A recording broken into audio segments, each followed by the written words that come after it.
परमात्मा महावीर प्रभु ने केवल ज्ञान प्राप्त करके जगत के समस्त जीवों का स्वरूप समझा। एकमात्र केवल ज्ञान, केवल दर्शन से ही यह संभव है। और जिस किसी को भी केवल ज्ञान दर्शन होगा उनको यह स्वरूप बिल्कुल स्पष्ट होगा। केवल दर्शन देखने में काम कर रहा है, केवल ज्ञान जानने में काम कर रहा है और वितराग भाव से जगत के जीवों को कहना होगा।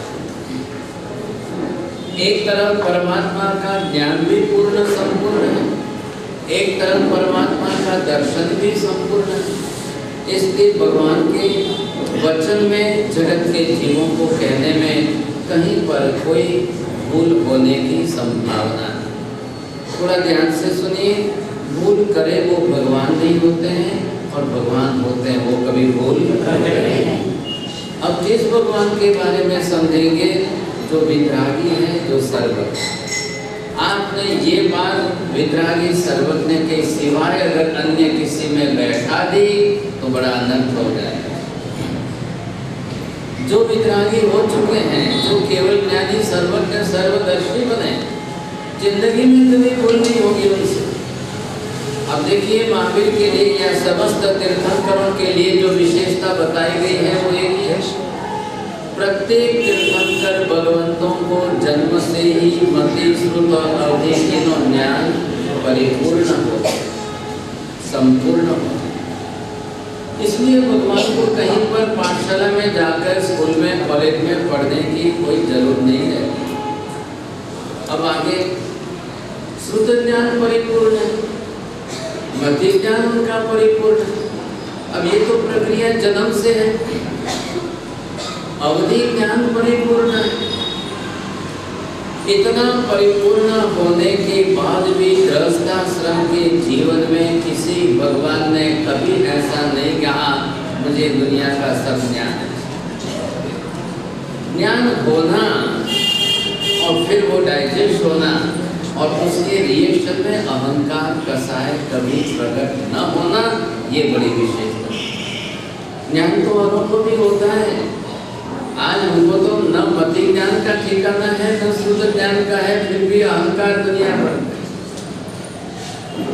एक इतना सा छोटा सा ज्ञान थोड़ा सा होता है, लोग दुनिया में अभिमान ज्यादा करते हैं। श्रीमंत शेठ के पास धन संपत्ति ज्यादा होवे और वो अहंकार ज्यादा करे तो दैट इज रिएक्शन है। साधु संतों के पास या ज्ञानी गीतार्थों के पास ज्ञान होवे और वो अहंकार करे तो ये रिएक्शन है। ज्ञान का रिएक्शन कसाय में कभी परिवर्तित होना ही नहीं चाहिए।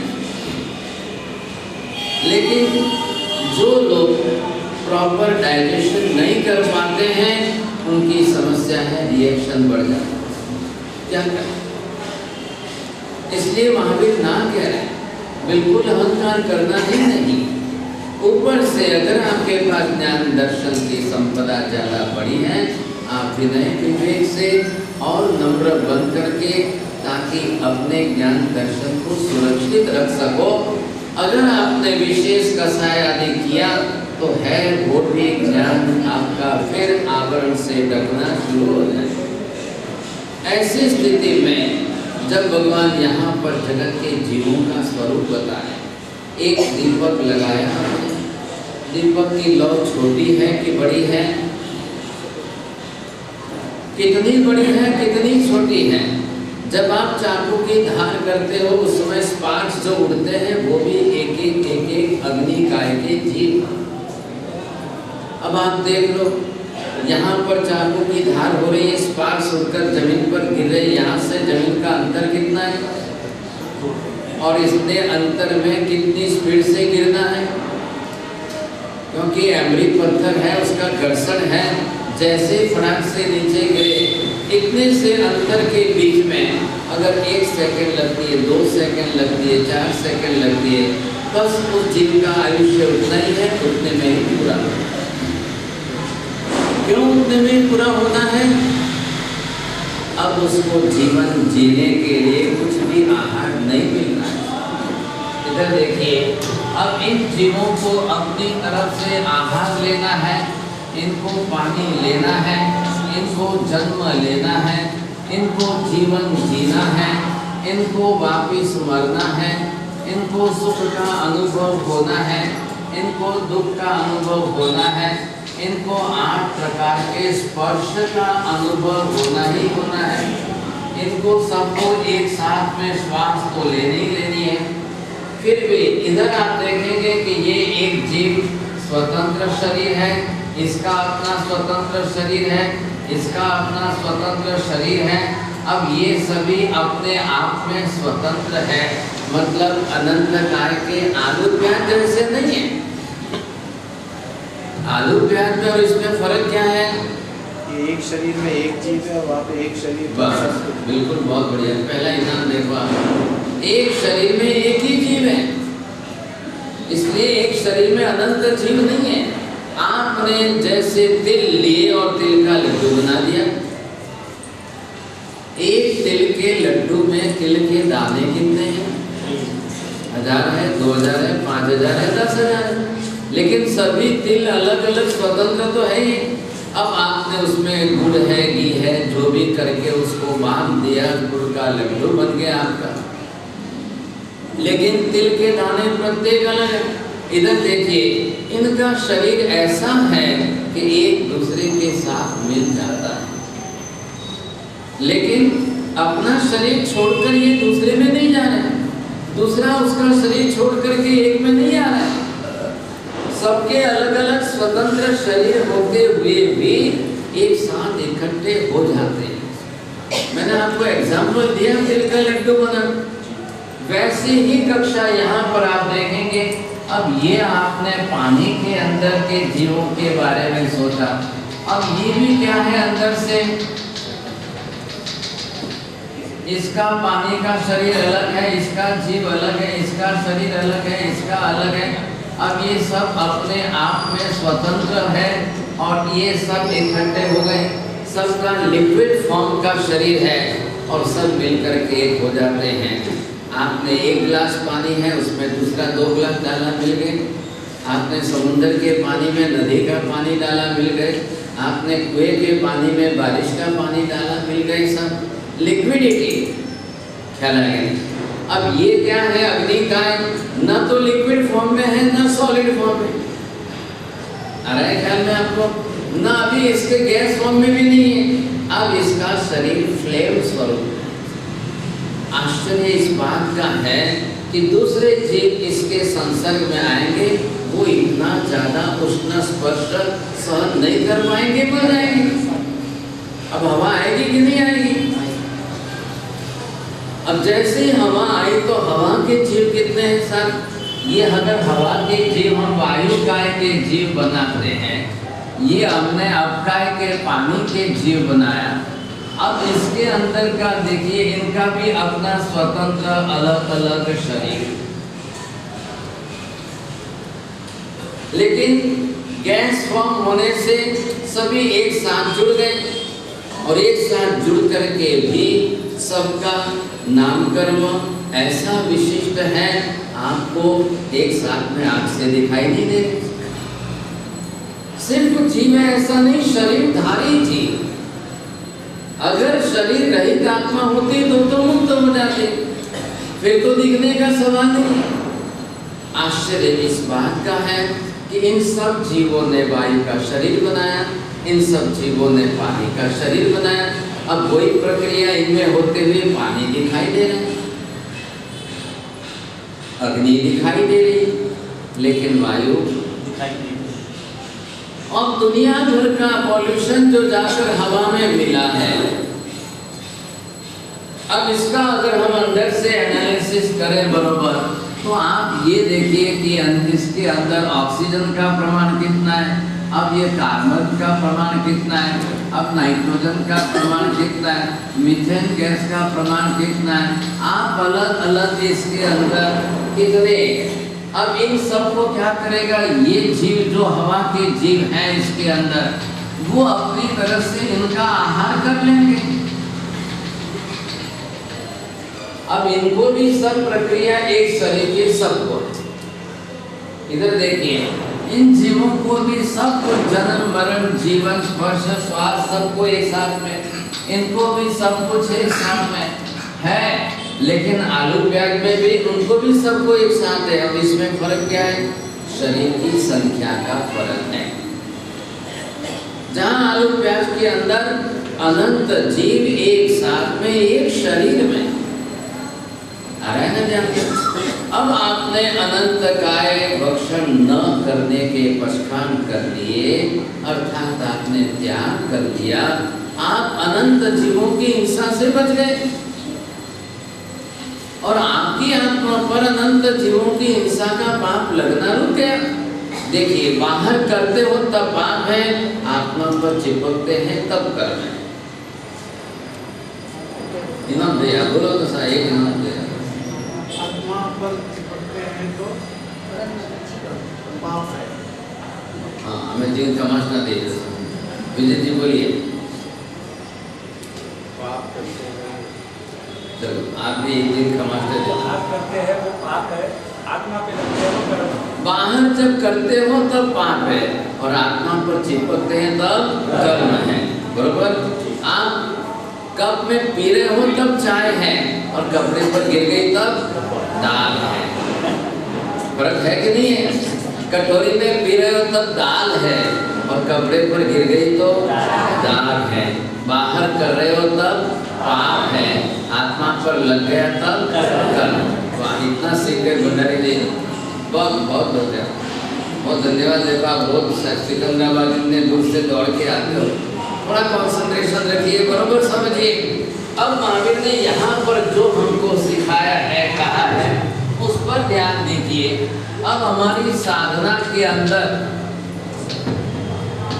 हम थोड़ी सी इसकी बात कर रहे हैं। अब यहाँ आप जो तप करो,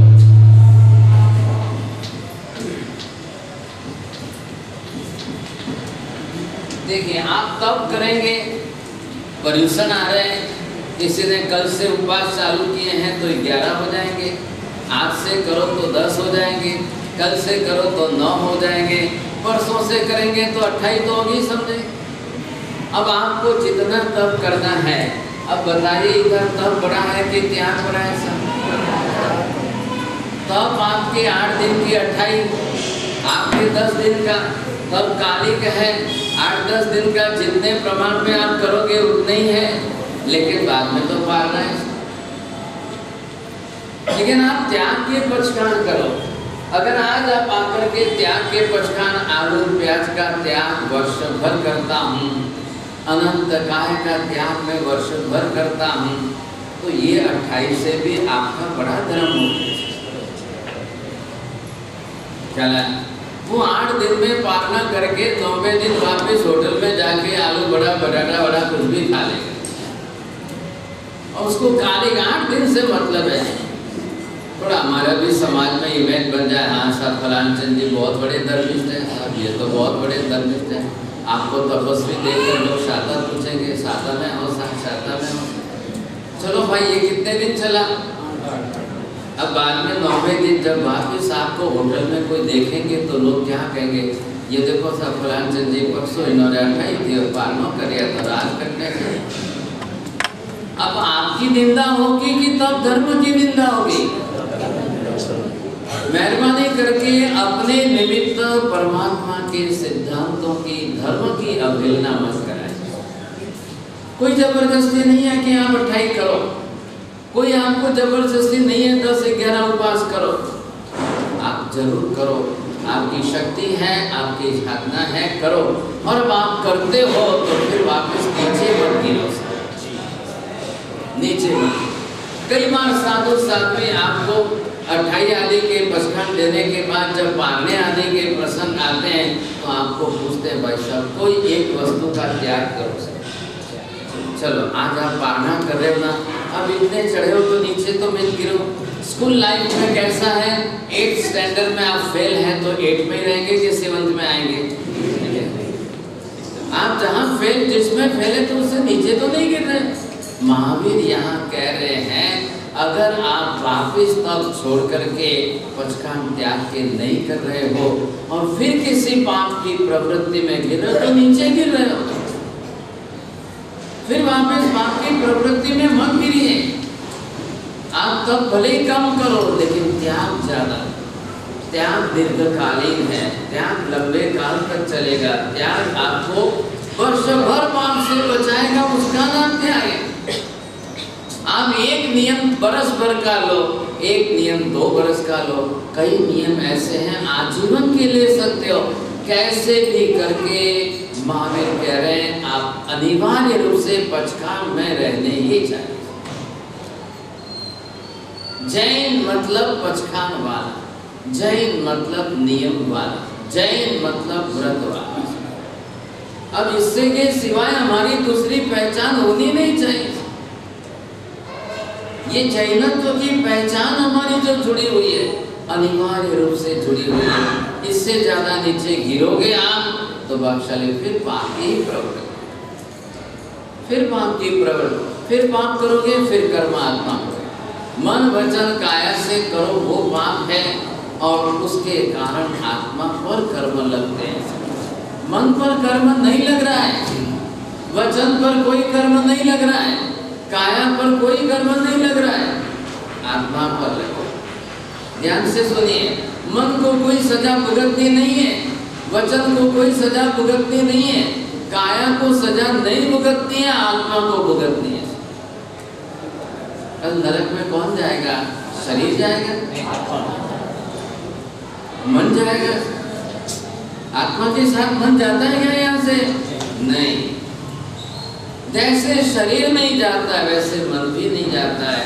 लेकिन क्या होता है, हम शरीर को तो यहाँ जलाते हैं, अग्निदाह करते हैं, क्योंकि इतना बड़ा स्थूल शरीर है, 50, 60, 100 किलो की काय है, उसको जलाया जाता है। अब मन इतना सूक्ष्म है कि वो कब उठ करके बिखर जाए, अब उसको जलाने की बात नहीं है। अब कहाँ मन को जलाने जाओ? ये बड़ी अच्छी प्रक्रिया है, कोई समझ नहीं पाता है। प्रति क्षण मनोवर्गना के पुद्गल परमाणु हम ले रहे हैं, मन बना रहे हैं। महिलाएं जैसे डब्बे में से आटा लेती है, परात में लेती है, पानी डालती है, आटा गूंथ करके पिंड बनाती है, फिर रोटी के लिए वो छोटा छोटा बनाती है। वैसे ही मनोवर्गना के पुद्गल परमाणु हम लेते हैं, मन बनाते हैं, तब जाकर के विचार करते हैं। नहीं तो नहीं होता है। ये प्रक्रिया जीवन पर्यंत, हाँ, जन्म से लेकर मतलब गर्भकाल से लेकर मृत्यु पर्यंत निरंतर है। जैसे रोज खाते हो, रोज पीते हो, चयापचय की प्रक्रिया होती है, वैसे ही मनोवर्गना की पुद्गल परमाणु लिया, मन बनाया, विचार किया, विसर्जन किया। आपने रोटी ली, रोटी खाई, आपने पेट को जितना अंदर से एब्जॉर्ब करना था प्रोटीन ले लिया, बाकी का मलमूत्र विसर्जन कर दिया। फिर कल नई रोटी खाएंगे, फिर वापस विसर्जन करोगे, फिर नई रोटी खाओगे, फिर मनोवर्गना के पुद्गल लोगे, फिर मन बनाओगे, पिंड बनेगा, मन के रूप में आत्मा के साथ रहेगा। विचार किया, बिगड़ गया, छोड़ दिया, खेल खत्म। अब लेते जाओ, बनाते जाओ, विचार करते जाओ। ये प्रक्रिया हमारी निरंतर चल रही है। ये बड़ी थोड़ी ऐसी कई बातें हैं कि उसके लिए पहले हम फिजिक्स समझे, फिर केमिस्ट्री समझे और फिर हमको ये समझ में आए। क्या है, अब ट्रस्ट मंडल को मैं विनती करता हूँ अगले साल बड़े आचार्य श्री को लाना, थोड़ी और गहराई में से आपको समझा सके तो फायदा होगा। अब इधर देखिए, पानी को, अग्नि को, वायु को, किसी को मन है ही नहीं। क्यों नहीं है मन? फिर आप ये मत बोलना नहीं महावीर स्वामी ने इनको दिया नहीं, कोई भैरव जी ने इनको नहीं दिया, ये सब बातें मत करना। मनोवर्गना के पुद्गल परमाणु सर्वत्र हैं, लेकिन इनके पास मना पर्याप्त नाम कर्म नहीं है कि वो उसको एब्जॉर्ब कर सके, खींच सके या ले सके। कोई भगवान बीच में नहीं आ रहे हैं। परमात्मा ने साफ मना कर दिया, मेरा काम नहीं है। और शरीर छोड़कर निर्वाण पाकर मोक्ष में गई हुई कोई भी किसी तीर्थंकर की आत्मा वापस नहीं आती है। आप लोग तमुत्रम बोलते हो, साफ शब्दों के अंदर बोल रहे हो, मकुर रावृत्ति बोल रहे हो, अपुनरावृत्ति, जहाँ जाकर वापस कभी लौटते नहीं हैं, उसी का नाम मोक्ष है। बोलिए बोल रहे नहीं? अमृता जी बोलो सर। उसी का नाम मोक्ष है। वहां पहुंचे हुए ही सिद्ध है। हम नमो सिद्धानंद बोल के नमस्कार करते हैं तो उनको करते हैं कि जो पहुंच चुके हैं वापिस कभी लौटते ही नहीं है। जो वापिस लौटते हैं, जाकर वापिस आते हैं, वो स्वर्ग के देवी देवता, वो आएंगे साथ। वो गए हैं वहां पर, अब अपना जितना पुण्य था उस हिसाब से उस देवलोक तक पहुंच गए, वापिस आएंगे। उनको आना पड़ेगा। क्यों आना पड़ेगा? उनका भी आयुष्य पूरा होगा, वहाँ उनकी भी मृत्यु होने वाली है, इसलिए उनसे वहाँ से उनको वापस आना ही आना है। अब तीर्थंकर परमात्मा की आत्मा जब मोक्ष में जाकर सिद्ध बन गई, वो क्यों लौटे? ऐसी स्थिति में हम परमात्मा का स्वरूप जैसा जिस तरह से समझ रहे हैं, अब भगवान ने ये तत्व देख करके हमको समझाया। अब कितने प्रकार के अग्निकाय के जीव पर हो जाए, कितने एक आकाश के अंदर बिजली चमकती है, बादलों के अंदर गड़गड़ाहट होती है, टकराते हैं, बिजली चमकती है, कितनी देर लगती है? अब जैसे आपने देखा कि बिजली जो है जिस तरह से, अब फटाफट यहाँ से आप देखेंगे तो कितने अग्निकाय के ये जीव एक साथ में यहाँ पर आए, उत्पन्न हुए।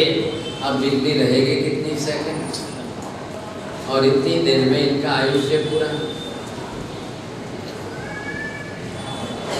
कितना जल्दी जीवन देखो इनका, लेकिन जन्म तो लेना ही लेना है, मरना ही मरना है, जन्म तो लेना ही लेना है, मरना ही मरना है।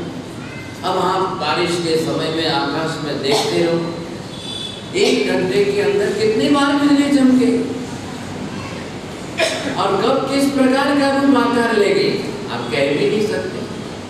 जो जैसे बादल हैं और जैसे टकराएंगे, समझेंगे नहीं अब कैसे अग्नि उत्पन्न होगी वहां। ये 15वां आगम शास्त्र के अंदर प्रश्न है। ऐसा प्रश्न है कि अग्निकाय के जीव अग्नि से ही उत्पन्न होते हैं या जल से भी उत्पन्न होते हैं? जलीय योनि कह करके भी उनको बताया। कभी आपने सुना है समुद्र के अंदर दावानल बनता है, जंगलों के अंदर आग लगती है, जंगलों की अग्नि को दावानल कहते हैं और समुद्र में लगने वाली अग्नि को बड़वानल कहते हैं। अब वो भी अग्नि की चीज।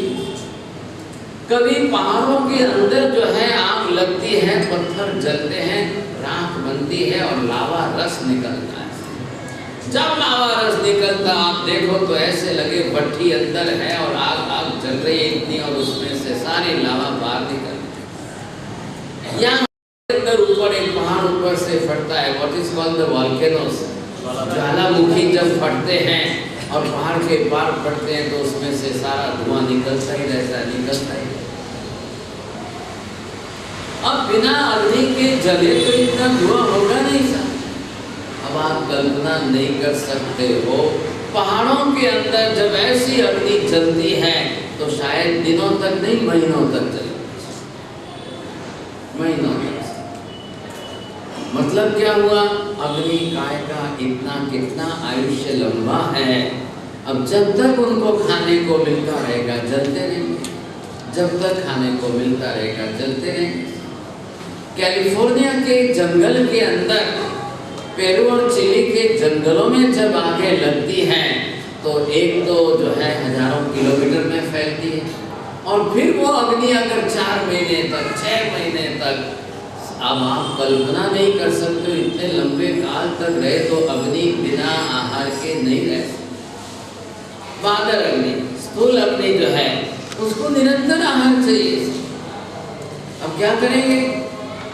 तो जंगल में तो ठीक है, लकड़े हैं, पत्ते हैं, पेड़ पौधे हैं, अब जो मिल रहा है सब खा करके जीवन जी रहे हैं।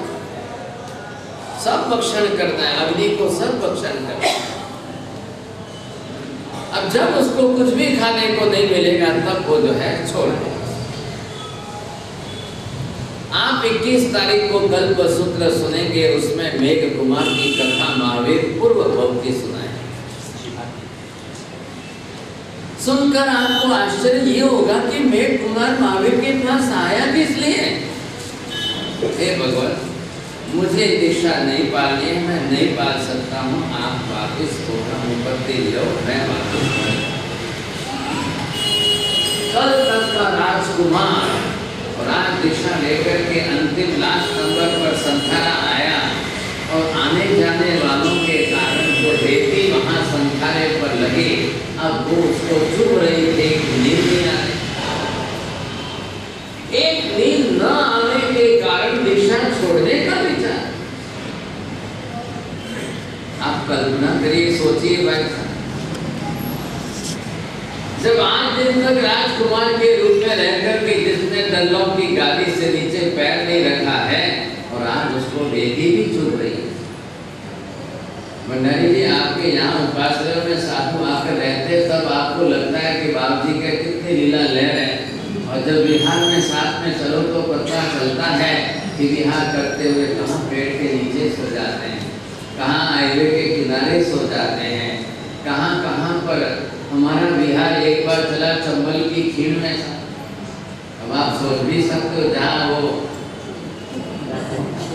ऐसा विस्तार होते हुए 250 किलोमीटर तक हम चंबल की खीण में चले, ग्वालियर से नीचे उतरे और वहां से चलते चलते पहुंचना। और क्या करें, नॉन स्टॉप चलते चलते 27 किलोमीटर तक तो चले। अब ग्वालियर से बस में टिफिन लेकर के आने वाला ने तय किया था कि जहां आपको देखेंगे वहां बस रोके और आप जल्दी से बोतली भर लेना, पानी ले लेना, वो उसी बस में वापस चला जाएगा, वो रुकेगा नहीं एक मिनट। क्या हालत होती है सोलो साधु संतों, जान हथेली पर लेके जब चलते हैं। कई विहार ऐसे किए हाईवे के किनारे सोना पड़ता है, कई विहार ऐसे किए स्कूल बंद है, चाबी नहीं, कुछ नहीं, ओटे पर सोना पड़ता है। कई विहार ऐसे करते हैं जब श्रावक लोग टिफिन लेके आते, बाबूजी क्या, अब वो अपनी मेंटालिटी से आते हैं, नहीं बाबूजी ऐसे कैसे, आप ऐसे कहाँ पर, ऐसे जंगल में हमारा साथ। अब मैंने कहा आपको दया आती है, लेकिन अब हमारा जीवन ही ऐसा। ये 4 महीने जब आपके यहाँ पर जो है इतने बड़े बंगले आप देखते हो तो कोई बोलते हैं बाबूजी कितनी मजा है, ऐसा देखो कितना बड़ा बंगला है। अब उनको ये पता नहीं, ये तो सब आप लोगों की सुविधा है, ये आप लोगों के लिए, साधु संतों के लिए क्या है भाई साहब। अब यहाँ संख्या पूरी नहीं बैठ सकती है तो ट्रस्ट मंडल ने आपके लिए वर्षों से बड़ी जगह की व्यवस्था की, वो आपके लिए साधु संत क्या करेंगे इसमें। बिहार में आओ तब पता चले, देखो और फिर व्यवस्था करो तब क्या है। मैंने सुना यहाँ पर देखो हैदराबाद के अंदर बिहार सेवा मंडल है और ऐसी सुंदर बिहार सेवा करते, वो खुद जाते हैं तब उनको पता चलता है कि कैसे कहाँ रुकाना। टिफिन तो लेकर चले जाओ साथ में, लेकिन सबकी व्यवस्था कैसे कहाँ करनी। लेकिन आज भी परमात्मा के साधु साध्वी हिंदुस्तान भर में विहार करते हैं। कहाँ मंदिर है, सब जगह कहाँ उपास रहे हैं, सोचिए आप। और आप जब कल्पसूत्र सुनोगे तब आपको ये भी सुनने में आएगा 2200 बरस पहले संप्रति राजा ने जैन साधु साधियों को ईरान, इराक, बलूचिस्तान, अफगानिस्तान, तुर्किस्तान, कजाकिस्तान, कहाँ विहार कराए थे, कहाँ विहार करवाए थे, क्या व्यवस्था की होगी। और कुछ समय भाई साहब वहाँ विहार सेवा मंडल था कि नहीं था, वहाँ विहार व्यवस्थ करने वाले कौन थे, लेकिन उस जमाने के अंदर साधु साध्वी कैसे विहार करते, कहाँ से कहाँ, सोचिए आप कैसे जाते थे और क्या होता था। ये अभी तक की बातें हैं। कराची में तो चौमासे होते थे और कराची में तो दीक्षाएं हुई है, इस्लामाबाद और लाहौर के अंदर चौमासे होते थे। आज हमारे 29 जैन मंदिर पाकिस्तान में अभी विद्यमान। जब 1947 की बात आई, लोग वहां से भागे, दौड़े भागे। अब आपको ये मालूम है, इतिहास उस समय जिन्होंने देखा हो उनको मालूम है। अब 70 बरस बीत गए भाई साहब। अब उस समय की दास्तानें जो सुनाते थे विजय वल्लभ सूरी महाराज ने, जब वहाँ की दास्तान सुनाई, कैसे उनकी जान बचाई और कैसे ले गए। हजारों की तादाद के अंदर जो है लोगों को कत्ले आम में काट दिया। हिंदुस्तान से कोई मुस्लिम लोग पाकिस्तान नहीं गए और हिंदुओं ने कभी एक मुस्लिम को नहीं काटा, लेकिन पाकिस्तान से जितने भाग कर यहाँ आए उनको काटते काटते, टुकड़े करते करते, और संख्या आंकड़े भी हजारों की तादाद। मतलब एक व्यक्ति जब कृष्ण लेस्या की नीचता में होता है, वो जिंदे इंसान को कैसे काटता है। और जब एक व्यक्ति की कृष्ण लेस्या नहीं होती है तो वो अपनी सज्जनता कितनी अच्छी दिखाता है। शायद आज भी आपको मालूम नहीं है, आप गल्फ कंट्रीज में चले जाओ, इस्लामिक कंट्रियों में चले जाओ, आज भी तलवार से सिर काटने की परंपरा उनके वहां चल रही है। आज भी चल रही है। आज भी सजा देते हैं तो ऐसी सजा, ऐसा दंड देते हैं कि जिंदा उसके सिर काटे। और ये आतंकी लोग आज भी रोज करते, रोज। ये आधे मनुष्य क्या, ये राक्षस जैसे राक्षस, न इनका कोई धर्म है, न इनका कोई जीवन है, कुछ भी नहीं। सोच लो। ऐसी स्थिति में आज भी जैन साधु साध्वी जी महाराज जो है, केरला से लेकर के जम्मू कश्मीर तक विहार कर रहे हैं। धन्य है साध्वी जी महाराजों को, वर्षी तक करते हुए विहार कर रहे हैं। आमिर की ओलिया करते हुए विहार कर रहे हैं। और कई बार साधु महाराजों से साध्वी जी महाराज, इनकी तपस्या, इनकी आराधना बहुत अद्भुत रहती है। और इनकी सेवा व्यवच कितनी संत करता है। जैन शासन को धन्य है, कितनी चिंता करके आप लोग साध्वी जियों का कहाँ से कहाँ तक विहार कराते हो। ऐसी ऐसी साध्वी जियाँ हैं जो अभी इस चौमासे के लिए पाली तरह से विहार करके चेन्नई, ये अभी ये चौमासा है। अब आप सोच नहीं सकते हो, कल्पना नहीं कर सकते हो, आप विचार करो। और यहाँ फिल्म खाना के अंदर ये सुख शांति से यहाँ तक आना हो तो अब महिलाओं ने भी पैदल चलना बंद कर दिया। और फिर उसके बाद में बाबजी घोड़ा खुद है, बाबजी घोड़ा खुद है। अब जब आप शरीर को तो चलने के लिए अपनी देते, आपका स्कूटर बरोबर फिट रहता है और शरीर नहीं चलता है। ये तकलीफ हो गई। ऐसी परिस्थितियों में आप देखिए किस तरह से परमात्मा ने जो व्यवस्था की। 2500 साल बीत गए, आज 2543 वर्ष बीत गए। परमात्मा महावीर का शासन कितना जबरदस्त चल रहा है। ये हमारा पुण्य नहीं है, ये परमात्मा का पुण्य है कि भगवान के द्वारा स्थापित चतुर्विध संघ जो शासन की व्यवस्था में चल, आज ये जैन शासन की व्यवस्था जो परंपरा के अंदर अखंड धारा में चल रही है साहब। आप सोचो, हमारे बाप दादाओं ने धर्म नहीं किया होता तो विरासत में हमको क्या मिलता। बाप दादा मात्र आपको पैसा ही दे के गए होते। भाई साहब, पैसा तो किसका टिका है और किसका है। आप सोच लो, धीरू भाई अंबानी के बाप दादाओं ने धीरू भाई को क्या दिया था, कितना दिया था।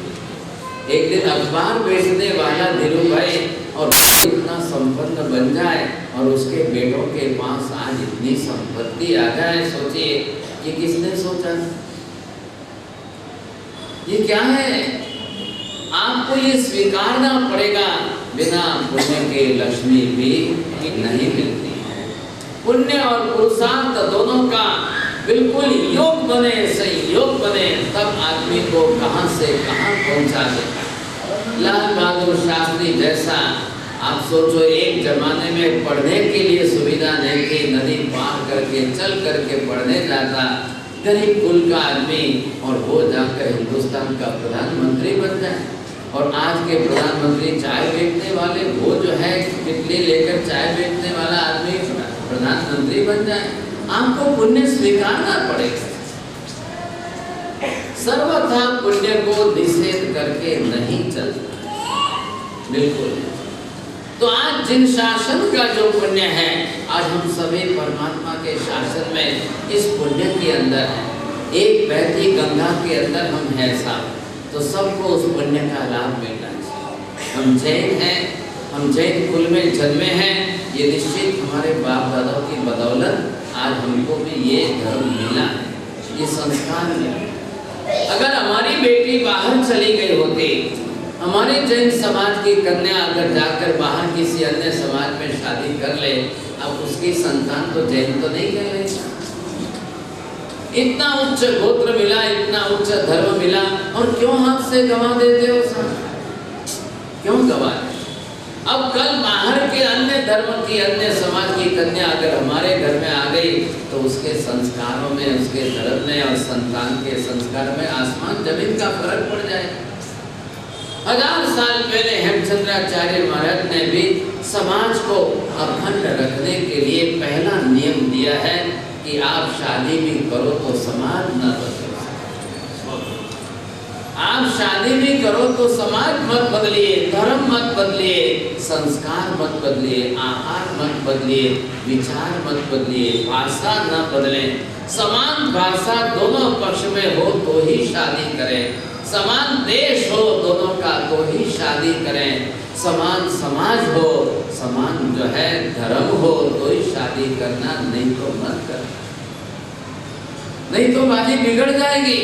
धर्म की रक्षा भी आप अपने परिवारों से करेंगे। क्यों आज जैनों की आबादी घटती जा रही है? इसके कई कारण ये भी है। मुझे तो बहुत अपेक्षा थी कि यहाँ जो है बड़े बुद्धिशाली लोग ज़्यादा होंगे, तो बुद्धिजीवी वर्ग जो है 100-200 निबंध लिख देंगे, लेकिन जब एक सामान्य सामाजिक विषय का निबंध दिया तो मुश्किल से 5-7 लोगों ने, 10 जनों, बड़ी मुश्किल से 10 जनों ने लिखा। चलो भाई, हम समाज आपके विचारों को व्यक्त करना चाहता है ताकि समाज के सामने कुछ तो रख सके। किसी ने कहा हमारा सबक है तो खाली प्रभाव ना हो, मतलब है आप कितना ही निबंध लिखा हो कोई नहीं, आप कितना भी निबंध क्या मतलब? ये फिल्मखाना के संघ की ये छाप हमारी अच्छी नहीं, या किसी भी संघ की छाप बाहर ये अच्छी नहीं। अब आप सोचो, रोज प्रभाव नहीं करते रहो 4 महीने, आपकी प्रभावना के बिल कितना हो जाएगा, रुपया कितना जाएगा, और रिजल्ट क्या आएगा? रिजल्ट कितना आएगा? हमने बहुत अपनी तरफ से बहुत जो है सावधानी रखी, लेकिन आखिर बच्चों को शिविर के अंदर लास्ट संडे के दिन किसी ने अपनी इच्छा से प्लास्टिक की बोतलें दे दी, हमको ही पता नहीं चला। हम इतना समझा कर ना कह रहे हैं प्लास्टिक से कैंसर हो रहा है, और वो लाके बच्चों को प्रभाव ना करें। मैं विश्वास में रह गया कि हमारे समिति के सदस्य बच्चों को जो है बड़ी अच्छी जो ऐसी बात हुई थी वैसा करेंगे। जब बच्चों के हाथ में देख रहे तब पता चला साहब कि ये क्या हो गया। अब लोगों के घर तो वैसे ही प्लास्टिक से भरे पड़े, यहाँ नीचे से धर्मशाला में से एल्यूमिनियम निकल नहीं रहा है। अब ऐसी परिस्थिति है साहब क्या करें? लोगों के घर में से किसी ने निकाला नहीं, किसी ने बेचा नहीं, अब प्लास्टिक भी नहीं निकाल रहे। कुछ महिला ऐसे एक्सपर्ट है, बाबूजी पैसा खर्चने लाया है, ऐसे कैसे निकाल दें?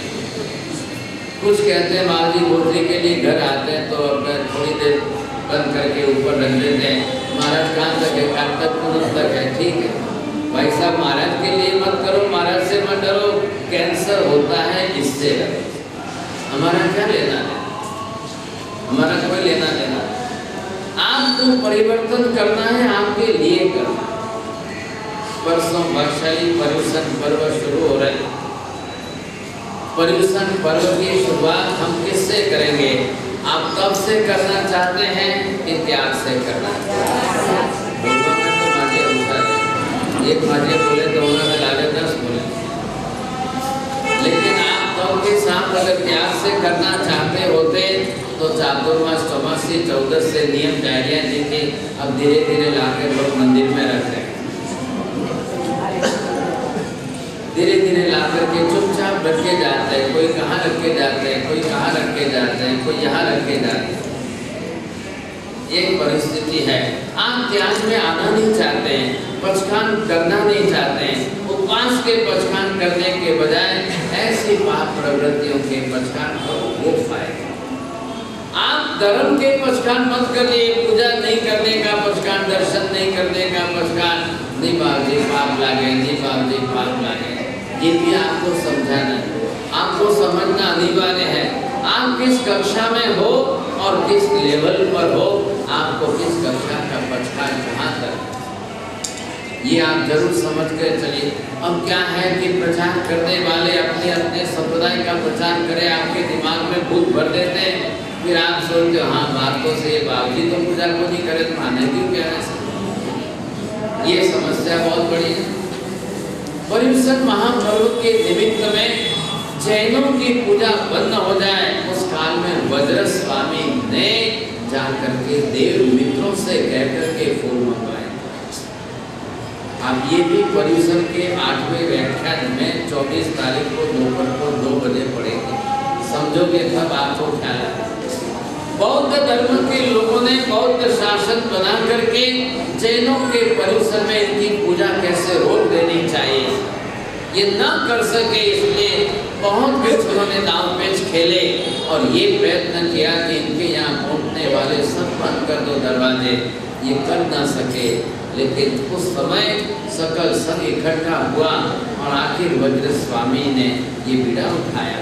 वज्र स्वामी सीधे जो है हवाई मार्ग से हिमालय जाकर के मित्रों देव को कह करके वहां से जो है मंगाए और यहाँ पर ला करके भी रोक।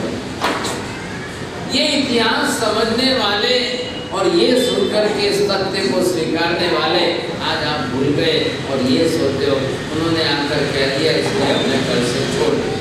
आपकी श्रद्धा इतनी है, आपकी समझ इतनी है, किसी ने आकर कह दिया और आपने हाथ जोड़ के सौगंध ले ली और छोड़ दी, इतनी आपकी समझ होती है। श्रद्धा इतनी कमजोर धागे जैसी मत रखो। किसी के कहने पर एक धक्के में आपकी श्रद्धा टूट जाए, उसको सच्ची श्रद्धा नहीं कहते हैं। ऐसी कमजोर श्रद्धाएं हमको हमारा जीवन नहीं जीने देगी। आप निष्ठा से करिए। देखिए पर्युषण का टाइम टेबल बैठाइए। आप सुबह 5 बजे यहाँ महावीर भवन में एक साथ इकट्ठे होकर राई प्रतिक्रमण सामूहिक रूप से करिए। कोई भी भाग्यशाली जिनको भी आता है कराएंगे। 4 कमान के अंदर वहाँ महाराज जा रहे हैं तो वहाँ पर एक साथ में सब इकट्ठे होकर के राई प्रतिक्रमण भी सुबह में करिए। साथ पर्युषण है, सबसे पहले आपको 2 प्रतिक्रमण करना अनिवार्य समझिए। सामायिक धर्म लेना अनिवार्य समझिए। हो सके उतने जितने व्याख्यान में भी आए 5 मिनट पहले बैठकर सामायिक ले बिल्कुल लेने चाहिए। आप आते हो 2 घड़ी बैठते हो तो आप श्रुत के साथ में कीर्ति के सामायिक भी लो। आपको 2-2 घंटे 3-3 घंटे व्याख्यान सुनना ही सुनना है। पर्युषण के अंदर सबसे ज्यादा आपको जितवाणी श्रवण करने में समय देना ही देना। आपके यहाँ मैं नीचे पैम्पलेट दे रहा हूँ, 3 दिन की छुट्टी का रिवाज है। पहला दिन पर्युषण का 18 तारीख हमारे यहाँ पहला दिन जो है दुकान नहीं खोलते हैं, लोग व्यापार नहीं करते हैं, बंद करके आराधना करते हैं। मैंने कहा बहुत अच्छी बात। दूसरा एक जन्म वांछन का दिन, परमात्मा का जन्म वांछन होगा उस दिन तो आप नॉर्मल छुट्टी रखते हो और एक संवत्सरी की तो वैसे ही कंपलसरी होगी। अब 3 रखते हो, अगर मेरा थोड़ा और माने तो थोड़ी 3 और बढ़ा दो। अब सलाह मानो तो ठीक है, बाकी आप ये सोचो कि भाई हमारा नुकसान हो जाएगा, बहुत नुकसान हो जाएगा। बख्शली पुण्यशाली वो हैं जो यहाँ मंदिर में बैठे और वहाँ उनका पुण्य जो है प्रकट होता है। देखिए अपने अपने पुण्य पर भी थोड़ा विश्वास रखो। वो मन लोक वाला है, नहीं मानता है, जाकर के बैठे बात करें। जैन श्रावक बख्शली अवश्य रूप से दान तो दे ही यथाशक्ति दीजिए, लेकिन जैन कभी दान दिए बिना रहे नहीं। ये उसके संस्कारों में है, हम लेने वालों में नहीं है, हम लेने वाले। जब भी आपके सामने यहाँ के संघ के सामने बाहर के संघ की झोली आ जाए तो हमारा कर्तव्य है कि हमारे यहाँ जिसकी झोली आती है भर के जाती है। जिस किसी की झोली आए तो हमारी झोली भर के जाती है। हमारा संत का ये कर्तव्य है। जहाँ जाएगी आपकी लक्ष्मी, जहाँ पहुँचेंगी वहाँ आपका नाम लिखा जाए और आपको आनंद हो कि नहीं बहुत अच्छा है, चलो भाई उदार लोग हैं, आपकी छाप अच्छी पड़े। एक जैन हैदराबाद के जैन लोग इतने उदार दिल वाले हैं, ऐसा लगना चाहिए। ये सारी विशेषताएं। 5 बजे आप राय प्रतिक्रमण करो, 6 बजे औषध लीजिए। आप 6 बजे सामूहिक रूप से औषध करके जो भी आराधना करना चाहते हैं वो करिए। फिर बाद में आप दर्शन पूजा समय के लिए पूरा समय दीजिए और उसके बाद में 9:30 बजे आप प्रवचन में आइए। देखिए रोज का कहता हूँ 9:30 बजे प्रवचन शुरू होगा तो 12 साढ़े 12 के पहले पूरा होना संभावना कम लगती है। तो आप पहले से मन बनाकर मानसिकता से आए। पर्यूषण में मैं डबल नियम कर दूंगा कि बैठते ही पचकान, उठते ही पचकान, ताकि आपको अपनी सुविधा रहे पचकान के लिए। अब उसके बाद दोपहर का व्याख्यान 2-2:30 बजे बैठाना ही बैठे। आप दोपहर के व्याख्यान में पूरा समय देंगे, हम एक एक बात समझेंगे। रोज का व्याख्यान, परसों से दोपहर का 2 बजे का व्याख्यान। अब आपके यहाँ परंपरा नहीं है, वो मैं नई तरफ से शुरू कर रहा हूँ। परसों रविवार, परसों शुक्रवार है और दोपहर को 2 बजे हम कल्पसूत्र क्या है, एक कल्पसूत्र का स्पेशल स्वरूप उसकी स्त्री समझाना चाहता हूँ, तो वो आप अलग से सुनिए। शनिवार को फिर वापस अलग से, फिर रविवार को फिर वापस दोपहर को। पहले के 3 दिनों में आप जनरली लोग बोलते नहीं बात नहीं, पहले 3 दिनों में तो दोपहर का नहीं होता है। मैंने आपके लिए डबल रखा है। मुझे लगा कि यहाँ पर बहुत रसिक लोग ज़्यादा हैं, तत्व रसिक है, जिन वाणी के श्रद्धालु हैं। मैंने कहा चलो भाई सुनते हैं तो अच्छी बात है, समझे। आप जरूर सुनने का प्रयत्न करिए, समझे। अपनी तरफ से अपनी मानसिकता बनाइए। व्रत पचकान में रहना ही रहना है। 7 बजे शाम को आइए और प्रतिक्रमण भी करिए। 7 बजे का शाम का प्रतिक्रमण रोज यहाँ पर सबको करना है। ये मत सोचो खाली संवत्सरी कोई करेंगे नहीं, 8-9 दिन रोज करने की कोशिश करिए। फिर बाद में जो है आपको प्रार्थना, भक्ति, भावना वगैरह का जो कार्यक्रम रखा है उसमें आप जुड़िए। कई लोगों को बख्शाली विशेष निवेदन है कि यहाँ से अगर आप पुस्तक लेना चाहते